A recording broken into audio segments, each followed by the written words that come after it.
네, 안녕하세요. 니짱TV 니짱입니다. 이번에 소개해드릴 내용은 SAE의 J3016이라는 문서예요. J3016은 아마 많은 분들이 이미 알고 계신 내용일 겁니다. 그러니까 우리가 흔히 자율주행 단계라고 얘기하죠.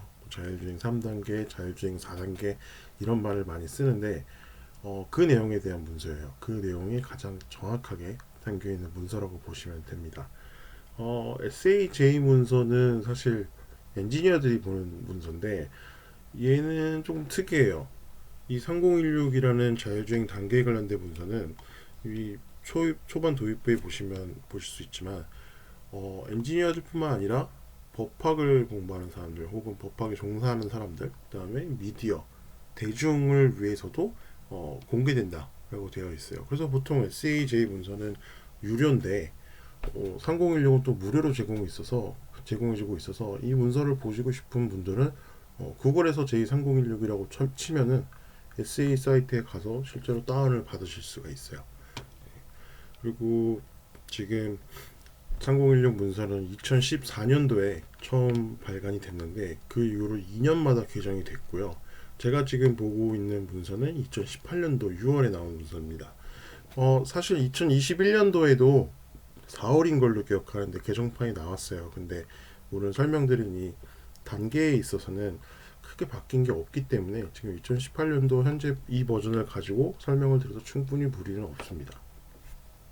그래서 오늘은 자율주행 단계에 대해서 설명을 드릴 거고요. 좀 전에 말씀드린 것처럼 그냥 일반에게도 공개가 됐기 때문에 많이 알려져 있어요. 많은 사람들이 이 문서를 봤어요. 이 문서를 보고 이 문서를 해석한 자료들도 봤을 거고. 그런데 많은 사람들이 볼 수 있게 하는 건 좋은데 그러다 보니까 조금 해석의 차이에서 오는 오개념 같은 것들도 많이 발생을 했어요. 사실 근데 그런 것들이 또 많이 전파가 됐고, 그래서 오늘은 자율주행 단계에 대해서 그 핵심 개념도 설명을 드릴 테지만 좀 대표적인 오개념도 같이 말씀을 드릴 겁니다. 그래서 잘 들으시면은 분명히 이 개념 이해하는 데는 분명히 확실히 도움이 될 거라고 생각을 합니다. 들어가기 전에 한 세 가지를 먼저 말씀드릴게요. 이 문서와 관련해서. 저는 지금 말할 때 편의상 자율주행 단계라는 표현을 계속 쓰고 있는데 이 문서에서 SA는 자율주행이라는 표현을 쓰지 않겠다라고 했어요. 쓰지 말라고는 안 했어요. 자기들은 쓰지 않겠다라고 선언을 한 거예요. 왜 그렇냐면은 이 autonomous라는 말은 뭐 VTX라든지 아니면은 다시 설명을 드릴게요. autonomous라는 거는 외부의 어떤 인풋이나 이런 거를 받아서 작동하는 게 아니라 그냥 정말 AI처럼 자기 스스로 뭔가를 결정하고 판단하고 이럴 때 쓰는 표현이라고 해요. 영어에서는.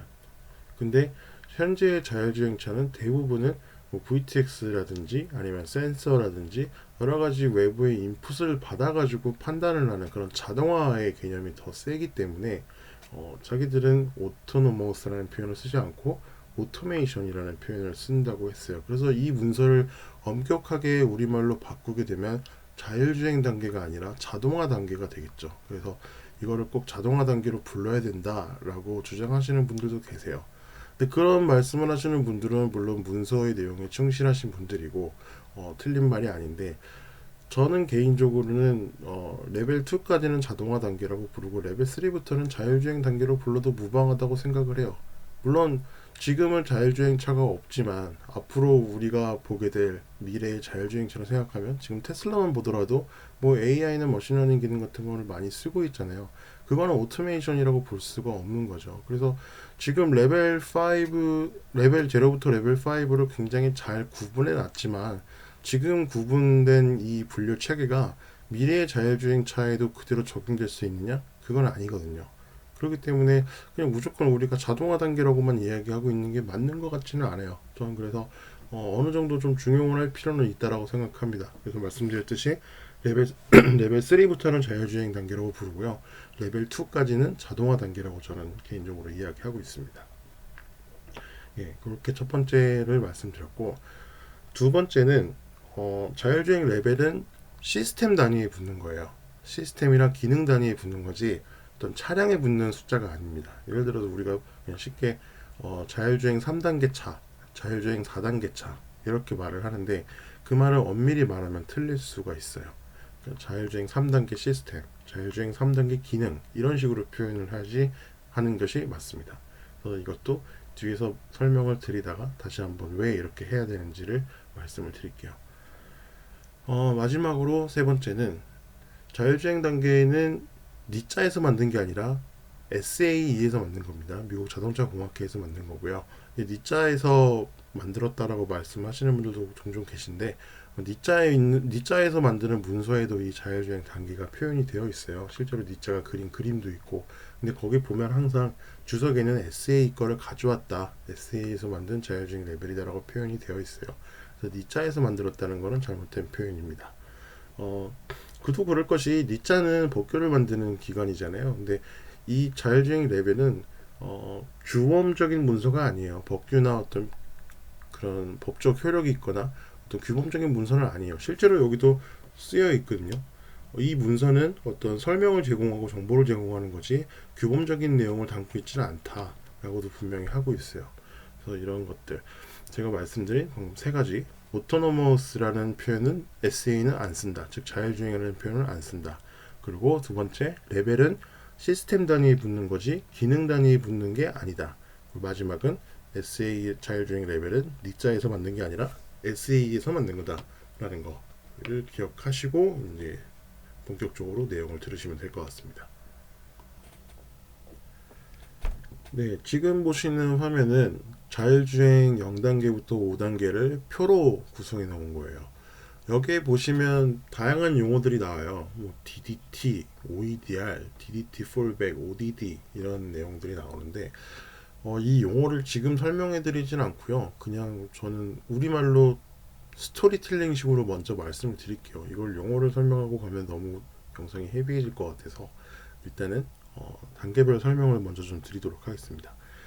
레벨 제로는 드라이빙 오토메이션이 안 되는 거예요. 그러니까 정말 아무것도 안 되는 거죠. 혼자서 다 해야 되는 거예요. 운전자가 스스로 운전도 하고 위험사항 대처도 하고 기계가 자동화돼서 할 수 있는 게 아무것도 없습니다. 저도 얼마 전까지 그런 시스템이 있는 차를 탔고요. 레벨 1 같은 경우는 우리가 차량을 제어할 때 두 가지 방식이 있잖아요. 하나는 횡방향 제어를 하고 하나는 종방향 제어를 하잖아요. 그래서 이 드라이버 어시스턴스 레벨 1도 이 둘 중에 하나만 해줄 수 있으면 돼요. 종방향 제어만 해주거나 횡방향 제어만 해주거나. 대표적인 게 크루즈 컨트롤이죠. 스마트 크루즈 컨트롤.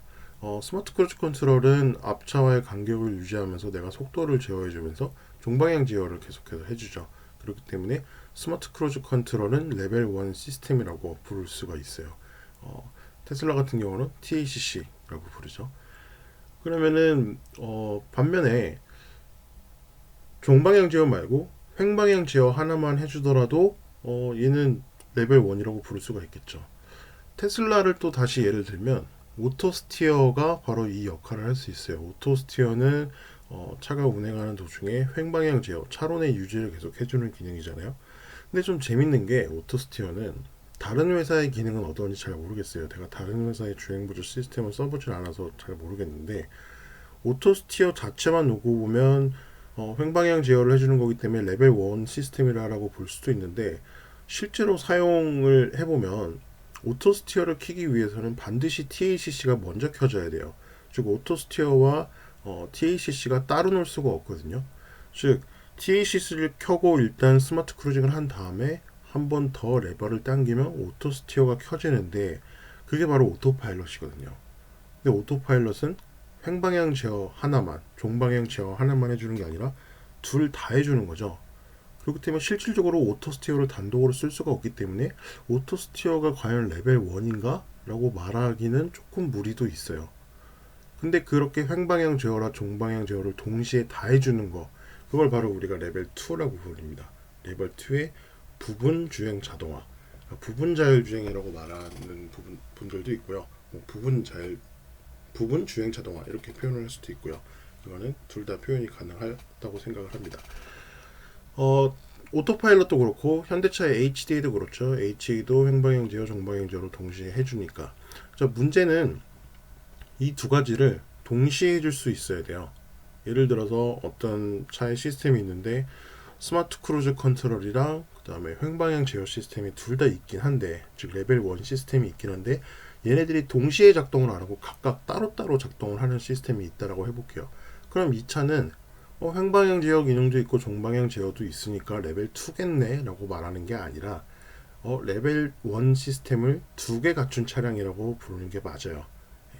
왜냐하면 레벨 2는 이 종방향 제어, 횡방향 제어를 동시에 해줄 수 있어야지만 성립이 가능한 단계라고 보셔야 됩니다. 그리고 또 하나의 5개념, 차선 이탈 경고 혹은 뭐 차선 이탈 보조, 이렇게 차선을 계속 유지해 주는 게 아니라 내가 차선을 넘어가려고 할 때 이렇게 툭툭 쳐주면서 나를 차선 안으로 유지시켜 주는 거, 그런 기능은 과연 레벨 몇이라고 볼 수 있을까요? 네, 그런 기능은 레벨 제로입니다. 아까 횡방향 제어를 해주거나 종방향 제어를 해주거나 둘 중에 하나만 해주면 레벨 1이라고 그러지 않았습니까? 라고 생각하실 수 있는데, 여기 중요한 단어가 하나가 있어요. sustained라는 표현이 있어요. 그러니까 제어를 하는 건 맞는데 지속적으로 해줘야 된다는 거예요. HD나 오토파일럿 같은 경우는 어떤 상황에 따라서 작동을 하는 게 아니라 내가 일단 그걸 켜고 가면은 계속해서 차론의 유지를 해주죠. 앞차의 간격도 유지해주고 차론의 간격도 유지해주고요. 서스테인하게 제어를 해주는 거예요.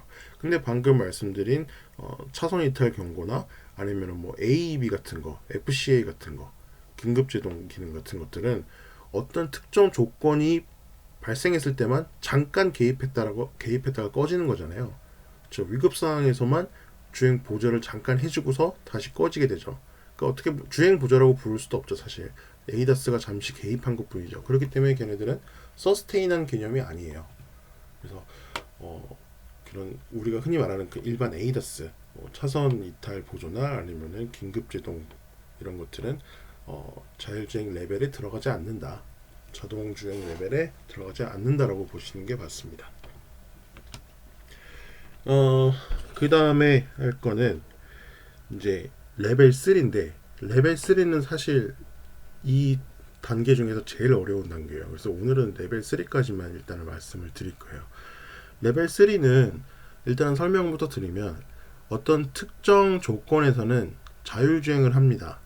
즉 인간의 개입이 필요가 없어요. 나는 그냥 주행을 하지 않고 있어도 됩니다. 우리가 레벨 2까지는 인간이 개입해야 된다라고 말을 하잖아요. 테슬라 같은 경우도 오토파일럿 하면 핸즈온 하고 있어야 되고, 현대 HDA 같은 경우도 계속 핸즈온을 하고 있어야 되죠. 이렇게 인간이 계속 개입을 하고 있고 실제로 주행도 인간이 하는 거라고 생각을 하고 있어야 돼요. 근데 레벨 3부터는 특정 조건에서 자율주행이 되고, 그때는 인간의 개입, 인간의 전방 주시 이런 것들이 필요가 없어지는 거죠. 예를 들어서 어떤 레벨 3 시스템이 있는데, 그 레벨 3 시스템이 고속도로에서만 작동이 가능하다라고 해볼게요. 그럼 그 고속도로에서 주행을 하는 동안에는 내가 주행에 개입할 일은 없겠죠. 전방 주시를 하거나 주변을 살피거나 그럴 의무가 저한테 없는 거예요. 그런데 뭐 우리가 차를 타고 가다 보면 마냥 고속도로만 달리는 건 아니잖아요. 고속도로에서 나와야 되는 경우가 생기고, 혹은 고속도로에서도 자율주행 시스템이 작동을 못할 조건이 발생할 수도 있는 거잖아요. 예를 들면 고속도로긴 한데 고속도로에 차선이 잘 그려져 있는 조건에서만 자율주행 3단계를 할 수가 있다라고 했을 때, 고속도로 가다 보면 우리 차선 막 지우다 만 것들, 아니면 뭐 사라진 것들, 이런 것들이 굉장히 많이 나오잖아요. 그런 것들을 시스템이 대응할 수 없다면 다시 운전자한테 나 안 되겠으니까 당신이 운전하십시오라고 넘겨야 되잖아요. 그런 단계가 자율주행 3단계라고 보시면 돼요. 정리하면 특정 조건에서는 자율주행을 하지만 그 조건을 벗어나게 되거나 아니면은 그 조건에서 자율주행 시스템이 어떤 문제로 작동을 못하게 됐을 경우 인간에게 다시 운전을 하라고 제어권을 넘기는 단계, 그게 바로 자율주행 3단계입니다. 그렇기 때문에 사람은 어떻게 해야겠어요? 운전을 내가 자율주행 시스템이 작동하는 동안에 할 필요는 없지만 언제든 얘가 나한테 제어권을 넘길 수 있기 때문에 그걸 준비가 되어 있어야 된다는 거겠죠. 그렇기 때문에 여기 표시된 거 중에 이 DDT fallback이 fallback ready 유저다 라는 말은 뭐냐면, 이 fallback이라는 게 자율주행 시스템이 주행 가능 조건을 벗어나거나 오류가 생겼을 때에 누가 제어권을 받아가느냐에 대한 이야기거든요. 그러니까 fallback을 할 준비가 되어 있는 유저가 사람이라는 거예요. 예. 그러니까 저는 준비는 하고 있어요. 준비는 하고 있어야 돼요. 자율주행 3단계가 작동하고 있는 동안에 제가 할 건 없지만 유일하게 제가 해야 되는 거는 언제 모를 제어권 전환에 대비해서 준비를 하고 있는 겁니다. 그렇기 때문에 자율주행 3단계가 작동하는 동안에 내가 주행을 안 해도 되는 건 맞지만 뭐 우리가 잠을 잔다거나 뭐 음악을 듣는다거나 영화를 본다거나 이게 꼭 된다라고 말할 수는 없는 거예요. 근데 자율주행 3단계의 대표적인 5개념을 갖는 게 뭐냐면 운전자는 자율주행 3단계 작동 동안에 할 거 없어요. 제어권만 나중에 필요할 때 받아가면 돼요. 그러니까 그 기간 동안엔 잠을 자거나 뭐 영화를 보거나 음악을 들었거나 딴 데를 봐도 전혀 상관없어요. 이렇게 얘기하시는 분들이 있는데 SA에서는 전혀 그런 얘기 하고 있지 않습니다. 단지 ODD 즉 주행 가능 조건이 벗어났을 때 시스템에 에러가 났을 때 받을 준비가 되어 있어야 된다라고만 이야기했지 그 기간 동안에 뭘 하고 있어도 좋다라고 이야기는 아무도 안 하고 있어요. 실제로 제조사가 그렇게 얘기할 수 없겠죠. 예를 들어서 자율주행 3단계 시스템이 갖춘 차가 나왔는데 홍보를 이렇게 한다고 해보세요. 우리 자율주행 3단계는요 자율주행 시스템 작동하고 있는 동안에 인간은 아무것도 안 해도 돼요. 시스템이 다 할 거예요. 나중에 문제가 생길 때 시스템 제어권 제어권 가져가라고 전환 요청을 할 건데 그때만 좀 잘 받아주세요. 그러니까 그 전까지는 영화를 보셔도 되고요, 음악을 들으셔도 되고요, 하고 싶은 거 다 하세요. 라고 어떻게 얘기하겠어요? 그러다 제어권 전환 못 받으면 어떡할 건데요? 그럼 사고 날 수 있잖아요. 그 레벨 3 같은 경우는 있는 그대로만 해석해야 됩니다. 여러 번 말씀드리지만 자율주행 시스템이 작동하는 동안에는 인간의 주행 의무는 없습니다. 주행 의무는 없다라는 말이 즉 다른 거 아무거나 다 해도 돼야 된다는 얘기는 아니에요. 그렇게까지 확대 해석을 하면 안 되고요. 주행 의무만 없는 거예요. 그리고 자율주행 시스템이 더 이상 작동을 못할 상황이 되거나 뭐 시스템 오류가 생겼을 때는 제어권을 가져가라고 요청을 할 거기 때문에 뭐 경고음을 울리든 어떻게 해서든지 간에 인간 운전자는 주행 중에 제어권을 받아갈 준비가 언제든 되어 있어야 된다라는 이야기입니다. 그게 바로 자율주행 3단계라고 보시면 돼요. 또 3단계에 대한 대표적인 5개념 중 하나는 2단계와 비교했을 때 2단계도 사실 여러 제조사들이 지금 장착을 하고 있잖아요. 테슬라 오토파일럿, 현대 HD, 뭐 GM의 슈퍼크루즈, 포드의 코파일럿, 블루크루즈 이런 것들이 되게 많은데 이 각각의 주행보조 시스템마다 성능이 조금씩 다를 거란 말이에요. 제가 저번에도 말씀드렸지만 성능은 사실 오토파일럿이 제일 좋아요. 그러면 오토파일럿을 쓰는 사람들 혹은 테슬라를 이제 좋아하는 분들은 차별화를 하고 싶겠죠. 야, 같은 2단계의 정의 들어가는 건 맞는데 뭐 횡방향 제어 다 해주고 종방향 제어 동시에 해주고 대신에 내가 전방을 주시하고 있어야 되고 이런 건 다 알겠는데 그래도 내가 얘네들이랑 같은 레벨은 아니지 않아? 이러면서 이제 2.5단계 뭐 2 플러스 단계 혹은 3단계까지 레벨을 올리시는 분들이 있어요. 아닙니다. 정의가 전혀 달라요. 2단계와 3단계의 정의가 전혀 달라요. 3단계는 말씀드렸듯이 자율주행하는 동안에는 내가 전방 주시할 의무가 없어요. 내가 운전의 의무를 가질 필요 없어요. 근데 테슬라가 아무리 오토파일럿 성능이 뛰어나고 FSD가 자율주행에 가까운 기능을 넣어주고 있다고 할지라도 전방 주시 하라고 나오잖아요. 핸즈 온 안 하면 경고 울리잖아요. 그러니까 걔는 여전히 자율주행 2단계에 해당되는 거지 뭐 2 플러스 2.5, 3 이렇게 확장시킬 이야기는 아닙니다.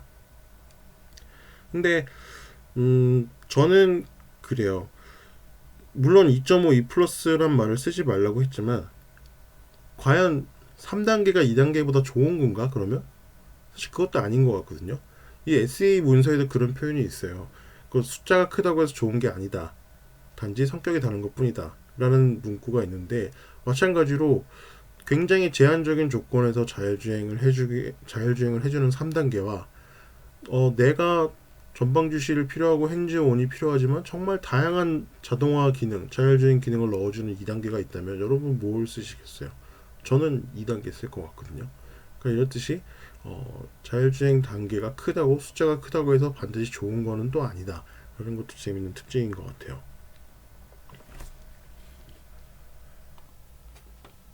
레벨 2 주행보조 시스템은 아까도 말씀드렸지만 오토파일럿, HD 이런 것들이 굉장히 지금 많아요. 근데 레벨 3는 실제로 양산한 거는 혼다밖에 없는 걸로 알고 있습니다. 혼다의 레전드 하이브리드 차량에 트래픽 잼 파일럿이라는 기능이 들어갔는데 그 기능이 지금 레벨 3로 양산이 됐어요.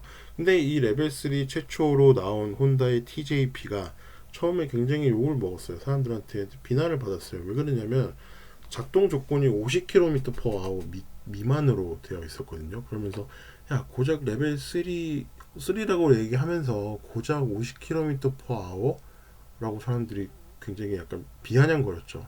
근데 저는 그래요. 물론 속도가 높은 상황에서도 작동을 하면 좋겠지만 인간이 운전을 하기 제일 귀찮은 제일 힘든 상황을 생각해보면 막히는 고속도로가 그중 하나가 될 수 있을 것 같거든요. 명절길 특히 생각해보면. 근데 그런 상황에서만 자율주행을 해줘도 나의 운전 경험은 굉장히 좋아지지 않을까. 어차피 그런 저속 조건에서는 안전에 대한 위험도 조금 줄어들고 문제가 끼어드는 차나 이런 돌발 상황이 생겨도 내가 대응할 수 있는 시스템이 대응할 수 있는 그런 시간도 벌 수 있고 정말 저속에서만 내가 신경 안 쓰고 차가 스스로 운전해 줄 수 있으면 그것도 충분한 가치를 가져온다라고 저는 생각을 했는데 이 50km/h라는 한계 때문에 사람들이 굉장히 많은 비판을 하더라고요. 네, 그런 걸 보면서 저는 조금 안타깝기도 했습니다. 예. 어쨌든 레벨 3는 굉장히 어려운 단계예요. 기술 개발을 하기도 어렵고 개발이 됐다고 하더라도 필드에서 뭐 문제가 생길 소지가 있어서 굉장히 제조사들도 어려워하는 걸로 알고 있습니다. 왜냐하면 아까도 말씀드렸지만 사람이 제어권을 받아와야 되는 거기 때문에 레벨 1이나 2처럼 그냥 H상2 처음부터 사람한테 너가 다 책임지고 있어야 돼 라고 말하면 편한데 3는 사람과 시스템의 역할이 계속 다이나믹하게 바뀌는 단계고 그렇게 바뀌는 과정에서 문제가 생길 수 있거든요. 제어권을 제대로 못 받았거나 제어권 요청을 제대로 못 했거나 이럴 때는 사고가 발생할 수 있기 때문에 3단계는 굉장히 어려운 단계라고 보시면 돼요. 그리고 또 하나 3단계에 대해서 3단계는 대부분 우리가 라이다를 써야 되는 걸로 알고 있습니다. 근데 3단계는 안전에 조금 더 2단계보다는 크리티컬 단계이기 때문에 라이다 같은 센서를 추가로 써야 된다는 게 현실적인 이야기지만 반드시 라이다를 써야지만 레벨 3가 되는 건 아니에요. 예, 만약에 카메라만 가지고도 레벨 3 하고 할 수 있다. 특정 조건에서 자율주행하고 안 될 경우에 제어권 전환할 거다. 라고 하면은 레벨 3 되는 거죠. 라이다 쓰지 않고도. 이렇게 어떤 특정 기술, 특정 센서 이런 것들이 있어야지만 이 레벨의 조건에 부합하는 건 아니다 라는 것도 하나 말씀을 드릴게요.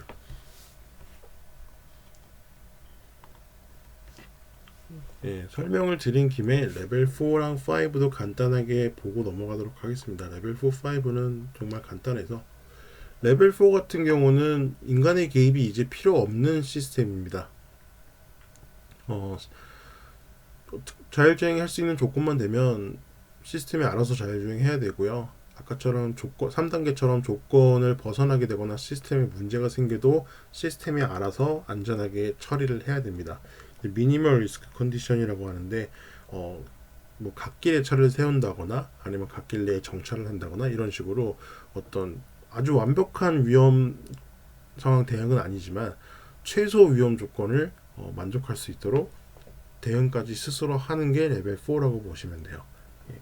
그래서 인간의 역할이 전혀 없는 단계라고 보시면 되고 다만 레벨 4는 자율주행 시스템이 주행할 수 있는 어떤 조건이 한정되어 있습니다. 지역으로 한정될 수도 있고요. 뭐 날씨로 한정될 수도 있고요. 아니면 시간으로 빛의 조건으로 한정될 수도 있고요. 대표적으로 뭐 예를 들면 강남역에서 역삼역까지만 왔다 갔다 할 수 있는 무인 자율주행 시스템이라고 하면 레벨 4라고 할 수 있겠죠. 사람이 전혀 필요 없지만 사람의 역할이 없지만 강남역에서 역삼역 사이라는 그런 운행 조건이 한정되어 있는 걸 레벨 4라고 보시면 되고요. 레벨 5는 그런 지역 제한도 없고 환경 제한도 없고 정말 내가 운전해서 갈 수 있는 곳이라면 어디든지 자율주행차도 갈 수 있는 경우를 레벨 5라고 보시면 됩니다. 굉장히 사실 이상적인 차죠. 그래서 아까 제가 영상을 시작하면서 말씀드린 세 가지 중에 자율주행 단계가 차에 붙는 숫자가 아니라 시스템에 붙는 숫자라고 말씀을 드렸는데 사실 레벨 4랑 5 같은 경우는 차에 붙을 수도 있어요. 예를 들어서 뭐 셔틀이 있는데 자율주행 셔틀이 있는데 스티어링 휠도 없고 페달도 없고 정말 이거는 사람의 개입의 여지가 전혀 없는 그냥 자율주행 4단계 시스템으로만 주행을 하는 차가 있다면 걔는 자율주행 레벨 4 차라고 이야기할 수도 있겠죠. 마찬가지로 레벨 5도 그렇고요. 4, 5단계는 그런 특징도 있습니다. 네, 이렇게 자율주행 레벨 0에서 5까지 설명을 드렸고요. 끝으로 아까 제가 SA가 오토노머스라는 표현, 자율주행이라는 표현을 쓰지 않겠다고 선언한 것에 대해서 저는 개인적으로 찬성하지 않는다라는 말씀을 드렸어요. 왜냐하면 지금 테슬라의 예를 들어보기만 해도요. 테슬라만 봐도 이미 레벨 2부터 어떤 인풋과 아웃풋의 어떤 알고리즘이 딱 정해져 있는 게 아니라 인공지능이나 머신러닝 같은 것들을 이용해서 정말 블랙박스화된 기능으로 자율주행을 하려는 시도를 하고 있거든요. 근데 그런 기능들이 계속 추가가 되면서 운전자에게 계속 전방 지시를 요구하되 다른 좋은 기능을 계속 넣어줄 거다 라고 말할 수가 있어요. 그럼 자율주행도 그렇게 갈 수 있거든요. 레벨 3, 4, 5 가면서 물론 테슬라가 레벨 3를 할 거라고 생각하지는 않지만 테슬라가 계속 자율주행차를 만들면서 인공지능과 관련된 기능을 넣을 수 있단 말이에요. 그러면은 인공지능은 자동화가 아니죠. 그건 말 그대로 지능이죠. 그렇기 때문에 오토메이션이라고 그때는 부를 수가 없게 되는 거예요. 오토메이션은 아까 말씀드린 대로 뭐 VTX나 센서나 이런 데서 인풋을 받아서 정해진 알고리즘으로 아웃풋이 나오는 거는 오토메이션이라고 할 수 있는데 인공지능을 활용해서 자율주행을 하는데 걔가 오토메이션이다? 이렇게 부르는 거는 또 아니라고 보거든요. 그때는 오토노머스라고 불러야겠죠. 근데 앞으로 자율주행차를 만드는 데 있어서 계속 인공지능 같은 지능의 역할이 강조가 되고 있는데 기존의 단계를 오토메이션으로 한정시켜서 이야기를 한다는 거는 저는 분명 나중에는 문제가 생긴다고 봅니다. 그래서 지금부터 저는 오토메이션이라는 말은 오히려 없애야 된다고 생각해요. 지금부터 오토노머스를 같이 써야 된다고 생각하는 입장이에요. 그래서 저도 그냥 누군가는 제 방송을 보면 뭐 자율주행 단계라는 표현을 쓰는 것부터 별로 마음에 안 드시는 분들이 계실 수도 있는데 저는 아닙니다. 저는 오히려 반대를 생각합니다. 자동화 단계를 고집하는 게 더 시대나 지금의 자율주행 개발 전략에 맞지 않는 방향이라고 생각하고 있어요. 네, 그렇기 때문에 저는 오토노머스라는 단어를 굳이 안 쓴다고 할 필요는 없다라고 생각하는 입장입니다. 마지막으로 3단계를 아까 얘기하다가 제가 하나 빼먹은 게 있는데 그런 질문을 실제로 하신 분이 계세요. 자율주행차를 평가하는데 뭐 우버 같은 경우 사고 났었잖아요. 2018년 3월에 그 사고 이야기를 하다가 저한테 질문을 하신 분이 계신데 그럼 우버는 자율주행차를 평가하긴 했지만 드라이버가 거기에 앉아서 뭔가 주변을 살피고 문제가 생겼을 때 대응을 할 준비가 필요했기 때문에 걔는 3단계입니까? 자율주행 3단계 정의에 해당됩니까? 라고 말씀을 하시더라고요. 굉장히 예리한 질문이고 또 SA에도 그것에 대한 비슷한 예시가 나와 있는데 아닙니다. 자율주행 단계는 백업 드라이버가 있고 없고를 일단 떠나서 평가 단계에서 그 설계 의도를 반영하는 거예요. 우버가 그 차를 만들면서 자율주행 3단계 시스템을 만들고 싶어서 평가를 한 게 아니잖아요. 자율주행 4단계, 5단계를 만들고 싶어서 거기에 맞춰서 시스템을 구성하고 설계를 하고 평가를 했는데 다만 실도로에서 지금 평가를 하다 보니 안전 목적으로 백업 드라이버를 안 쳤을 뿐이거든요. 그러니까 백업 드라이버가 자율주행 3단계에서 제어권 전환을 받기 위해서 그 자리에 앉아 있는 게 아니라 모든 평가와 시스템 개발은 4단계에 초점이 맞춰서 진행이 되고 있는데 다만 만일의 경우 정말 필드에서 생길 수 있는 만일의 사고를 대비해서 백업 드라이버를 안 친 거기 때문에 비록 자율주행 평가 차량의 운전자들이 백업 드라이버들이 앉아 있다고 할지라도 걔는 레벨 4가 아니게 되는 게 아닙니다. 레벨 3가 되는 게 아니에요. 그러니까 이 레벨 지정은 그 기술을 개발하는 회사가 어떤 의도를 가지고 시스템을 개발했냐 설계했냐에 따라서 정해지는 거지 그렇게 백업 드라이버가 앉았다고 해서 무조건 사람이 개입하니까 레벨 3네 레벨 4는 안 되겠네 라고 말할 수는 없습니다. 예. 사실 굉장히 좀 설명이 복잡하게 하면 더 복잡하고 더 FM대로 하면은 이런 용어까지 다 설명을 드리면서 할 수가 있는데 뭐 ODD, OEDR, DDT 이런 얘기 일부러 제가 하지는 않았거든요. 그래서 일단은 이 정도를 이해하셨으면 자율주행 단계에 대해서는 충분히 핵심 내용은 이해를 하신 거라고 보고요. 제가 조금 더 구체적인 이야기, 조금 더 깊이 있는 이야기를 할 수 있는 기회를 좀 가져보도록 하겠습니다. 일단 오늘은 여기까지 하겠습니다. 예, 감사합니다. 뒷자영이었습니다.